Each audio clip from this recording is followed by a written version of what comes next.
What up, guys? Welcome to the One Life podcast. My name is Sam. You already know what it is. One life, no limit.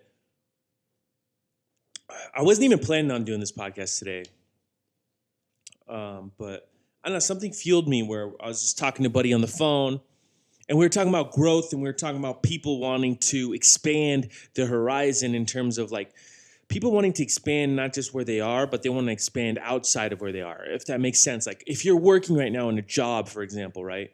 You want to get better at that job. You want to be the best person you can be at that job. You want to be the guy that comes in early, puts in extra work where needed. You want to pick up that little piece of paper off the floor. You want to clean up after yourself. You want to set the tone, and you want to bring the example and lead by example to show everybody else what it takes to be better, what it takes to be great, right? So what I want to show you guys or tell you guys or talk to you guys about is doing the right thing never goes out of style. It never goes out of style. And you have to grow as a person to understand what doing the right things are. You have to feed your brain with new information, new knowledge. You have to take responsibility for your actions when you do shit wrong, right? So I was talking to my buddy who's in a little relationship issue and stuff. And, we were having this conversation about, you don't realize the things you did wrong until after, right? Usually there's this period of growth that happens after a relationship. You reflect on what happened, you reflect on what didn't work, and then you start reflecting on why it didn't work out and what you could have done better. A lot of people will point the finger back at somebody else onto why it didn't work, whether if that was in business, whether if that was in relationship, whether if that was in a friendship. But when you start pointing the finger back at yourself, you start taking accountability for those fucking things that you need to be taking accountability for. The things that are going to separate you in the future to not make the same mistake or decision again. And then when it comes to making that decision, you actually go, hey, I remember when I read that or learned about that, and now I'm not going to make that same decision again. Now I'm not going to and put myself in that same predicament again because you learned from what happened before, right? So it is so important to read and to feed your mind new information, because when new things and new situations come along in the future, they're just disguised as some of the same shit that's already happened. But that's the test that happens before the lesson, right? So the test that happens is, hey, did you learn anything prior? Because you're about to go through the same decision-making process that got you in trouble in the first place, got you in this shitty situation last year or the year before, right?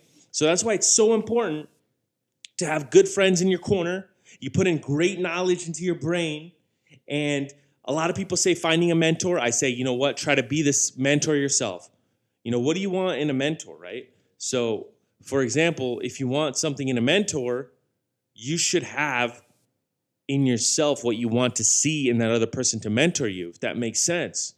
You want somebody, you're going to be looking up to somebody that you're eventually going to be, right? You're going to be looking up to somebody that you want to switch positions with.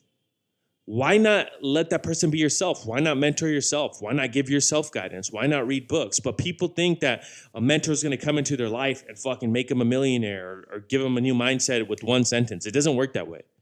It took years. It took 4 or 5 years. I've been reading for 4 or 5 years straight, nonstop. Reading books, consuming content. I hardly listen to music. When I listen to music, it's probably like 20 minutes out of the day.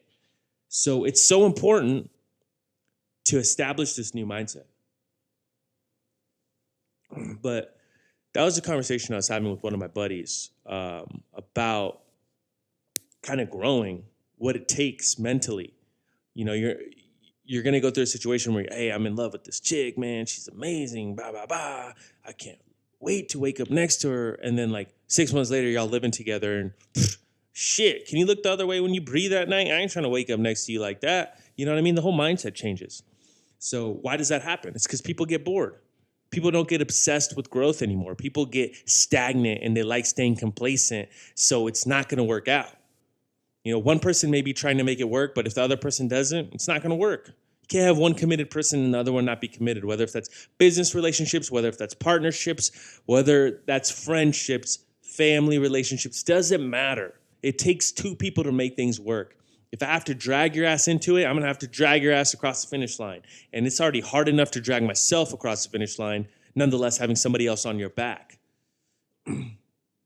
So it's so important that who you focus your energy on, who you focus your energy with, what's it on, what content you're consuming, how important that is to the growth of you as a person, how important that is to the growth of you and your career and where your mindset is, and then those decision-making capabilities that come along in the future that you're not going to be able to see because they're going to be disguised differently. So this is just a quick rant here on a Wednesday night. I hope you guys have a good week, rest of the week. Hope you guys kill it. Hope you guys have a good weekend. And thanks for listening, guys. So focus your energy in the correct places, focus your energy in the right spots, and make sure that when you do focus your energy there, do 110%. Go above and beyond what somebody's asking of you. Go above and beyond what other people expect of you. That's when the value outweighs the cost.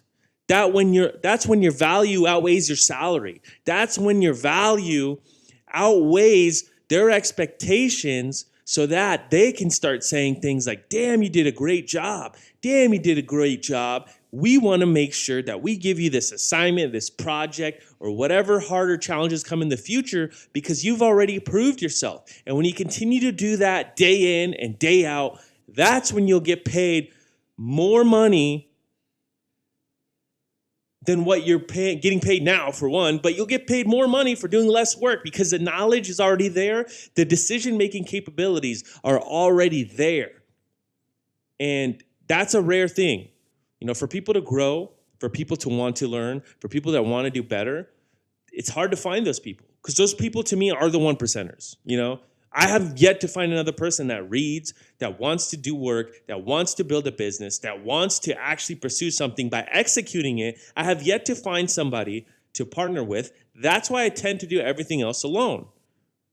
So it's so important that whatever you choose in life, even your partner at home, your boyfriend, your girlfriends, it's so important because if you have a dream and they don't support it, that relationship isn't going to last. Because if you have a dream and it burns inside of you like a fire, like inside of me, the relationship won't last. I promise you. Because for people like me, for people like you that may be listening, that fire that's inside of you will never die. And it'll always be there, just waiting for the fuel to come back. And when the fuel comes back, it's just going to blow up. Because you want to build something great. You want to build a great life. For you guys out there, even like myself, I always say, look, I'm hustling for me, but I'm hustling to set up my future for my future family that I may or may not have even met yet. Because that's how important it is to me. And then this podcast shit I do here is just literally everything on my mind. It's like a therapy session of me just ranting away, not scripted. I usually have 2 bullet points that I think I want to talk about, and then that's it. But I hope you guys listen. Hope you guys got some value out of this, and I hope you guys go kill your fucking week and your weekend. Do some extra work. Tell somebody you love them. Call somebody you need to call. And thanks for listening, guys.